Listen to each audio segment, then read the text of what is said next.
Good morning student. पिछले class में हम लोग देखे कि कोनिक सेक्शन का हम लोग डिफाइन किए थे। कोनिक सेक्शन डिफाइन करने के बाद कोनिक का इक्वेशन भी निकाले थे। एसेंट्रिसिटी का रिलेशन क्या होता है, डिफरेंट शेप कैसे बनता है सेकेंड डिग्री के इक्वेशन में, ये सब देखे थे। तो उस कोनिक सेक्शन में pair of straight line circle के बारे में आपको बता चुके हैं, सर्किल के जनरल इक्वेशन भी बता देते हैं।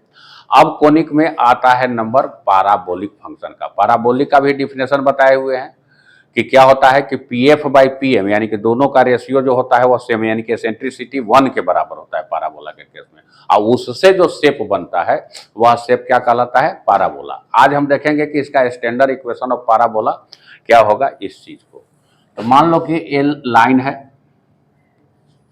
ए ओरिजिन हो गया,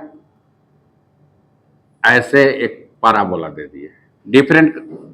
डिफरेंट फॉर्म में पाराबोला होता है। ये तो ओरिजिन पर वर्टेक्स लेकर दे रहे हैं, लेकिन अल्फा बीटा पर भी वर्टेक्स होगा, अल्फा बीटा पर फोकस होगा, अल्फा 1 बीटा 1 पर, तो उस पर भी हम लोग देखेंगे। लेकिन अभी देखिए इस पर। तो ये आपको एक्स एक्सिस है, यहां पर एक पॉइंट ले लिए जो कि फोकस का पॉइंट है, फोकस हम लिए A0 पर, और यहां पर एक पॉइंट ले लिए P एक्स वाई। अब देखिए कि पाराबोला का क्या कंडीशन है कि जितना यहां से P से F का डिस्टेंस होता है उतना ही डायरेक्ट्रिक्स दूरी पर होता है। तो मान लीजिए कि यह भी तो पाराबोला का पॉइंट है, यहां से यहां का डिस्टेंस x इक्वल टू क्या है, a है।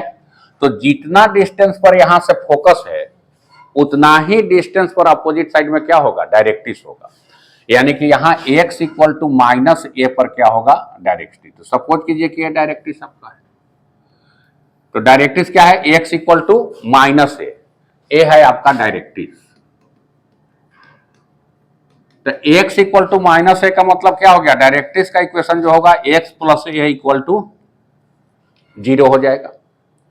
अब यहां पर एक पॉइंट जो दिया हुआ है इसको पीएफ को मिला दिए, और यहां से परपेंडिकुलर दे दिया 90 डिग्री पर पीएफ। तो by definitions of parabola, by definitions of parabola E equal to eccentricity इसका कितना होता है, 1 होता है। एसेंट्रिसिटी किसको कहते हैं, F से P का डिस्टेंस और P से M का डिस्टेंस का रेशियो को ही हम एसेंट्रिसिटी कहते हैं। तो यहां पर क्या होगा कि PF by PM equal to E होगा, लेकिन इस केस में, पाराबोला के केस में एसेंट्रिसिटी कितना हो जाता है, 1 हो जाता है। तो वैसी स्थिति में क्या होगा कि यहां पर PF जो होगा वो कितना के बराबर हो जाएगा, PM के बराबर हो जाएगा। पीएफ जो होगा वो पीएम के बराबर हो गया। अब देखिए कि इसमें डिस्टेंस फार्मूला लगा दीजिए कि पीएफ का वैल्यू निकालेंगे तो रूट अंडर हो जाएगा x माइनस ए का होल स्क्वायर प्लस हो जाएगा y माइनस 0 का होल स्क्वायर इक्वल टू, अब देखिए पीएम डिस्टेंस निकालना है तो इसका इक्वेशन इस तरह से है, ए के जगह 1 है, x है, प्लस ए भी कह सकते हैं कि 0 इंटू वाई है, अब प्लस ए इक्वल टू 0 है, x plus b y plus c के फॉर्म में इसको रख दिए।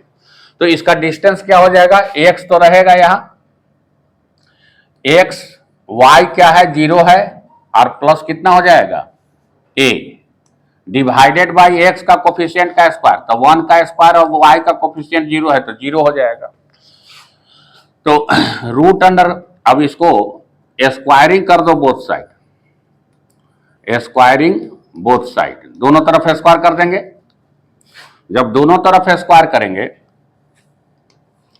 तो ये हो जाएगा x माइनस ए का होल स्क्वायर प्लस हो जाएगा कितना, y का स्क्वायर इक्वल टू हो जाएगा x प्लस ए का होल स्क्वायर, आई तो 1 के जगह पर 1 ही रह जाएगा। अब इसी को सॉल्व कर देंगे तो स्टैंडर्ड इक्वेशन ऑफ पाराबोला हमको मिल जाएगा।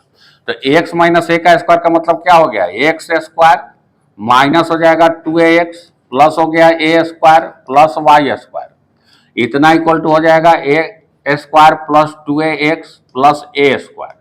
तो ए स्क्वायर से कैंसिल हो जाएगा, एक्स स्क्वायर से कैंसिल हो जाएगा। तो हमको कितना मिल गया, तो वाई स्क्वायर इक्वल टू मिल गया हमको 4ax। तो which is standard equation, which is standard equation